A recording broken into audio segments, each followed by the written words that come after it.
There is an observation I keep coming back to after 20 years with 5 cats. All 5 of them put a paw on me, same gesture, same physical action, and in 5 cats, it means 5 completely different things.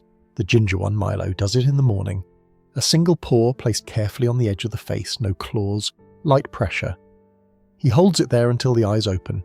The black one, Dusk, does it while sitting on the couch beside someone. 1 paw on the forearm, just resting, no request, no pressure, sometimes for an hour. The grey one, Soot, does it when she wants the petting to stop. Paw on the hand, firm, claws slightly out, a clear signal, same gesture. 5 meanings, and the internet will tell you it means your cat is saying I love you. In the last video we took apart the purring myth. 1 sound, many meanings. The paw is the same problem, and the same lesson. Context is everything. Let us start with reason 1, the check. This is the early morning version. The cat places a paw on the face, the chest, or the hand of a sleeping person and waits. If the person moves or responds, the cat settles. If the person does not respond, the cat escalates.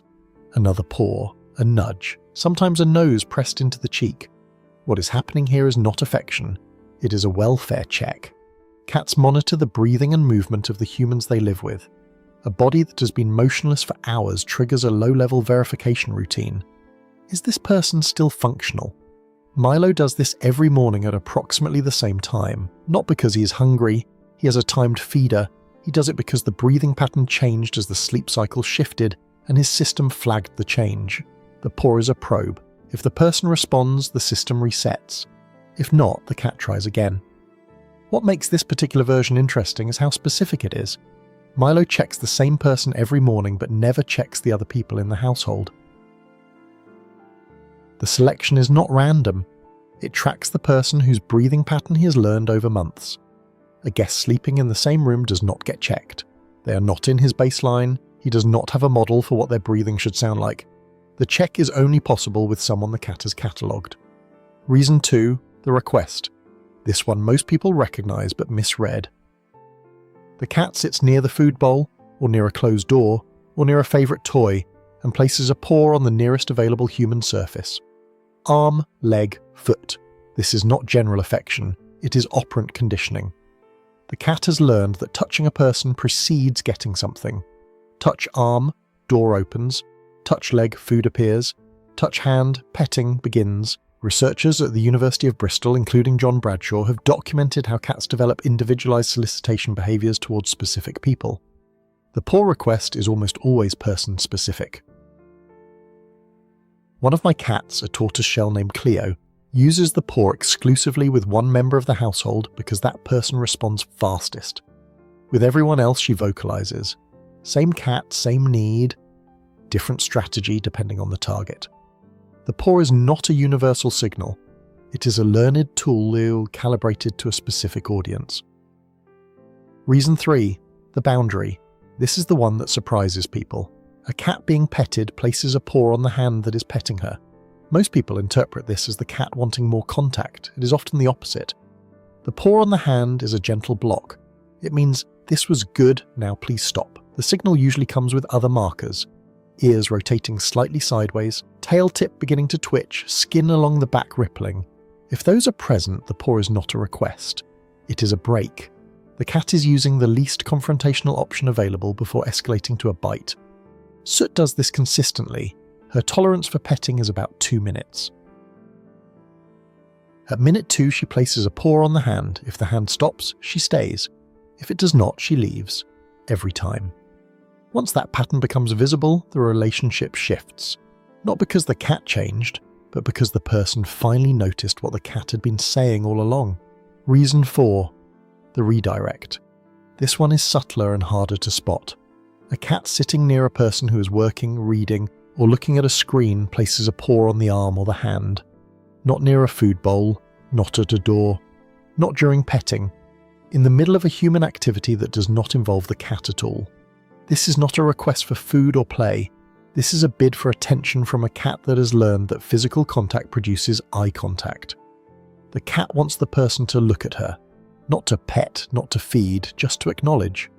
Studies on secure attachment in cats show that securely bonded cats use proximity, and brief physical contact as a way to confirm the bond is intact. The paw in this context is not a demand. It is a check-in. Am I still in your awareness? The response that satisfies the cat is often just eye contact and a slow blink. Nothing more, the paw drops, the cat settles, the verification is complete. There is a timing pattern to this that took me years to notice.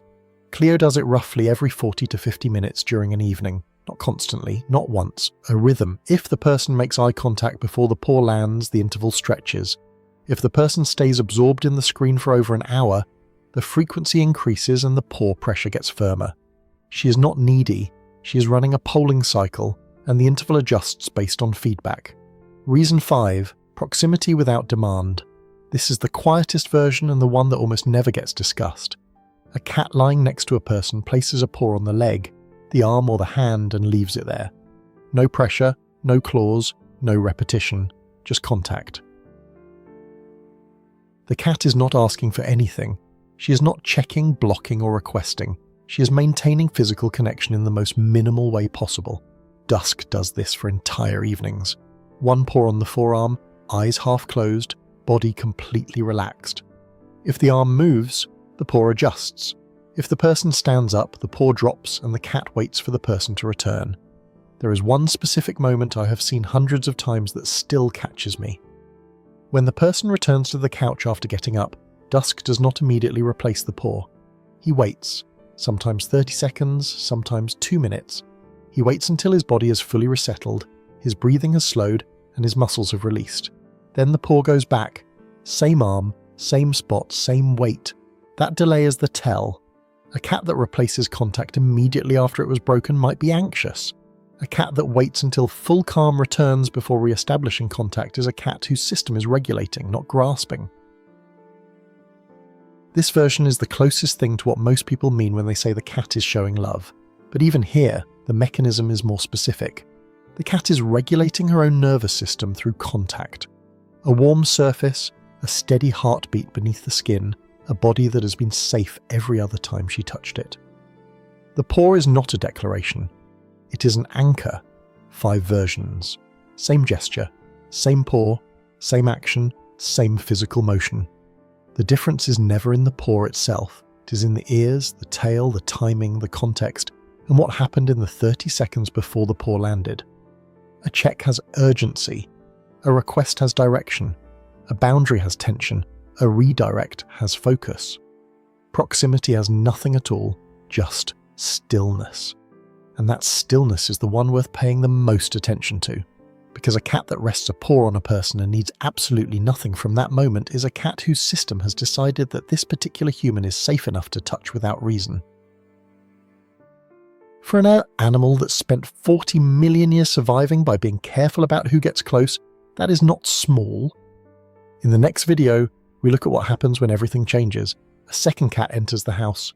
New smells, new sounds, a new body in the space that used to belong to one. The first month is not what most people expect, and the paw, the same paw we just talked about, means something completely different when it lands on another cat instead of a person.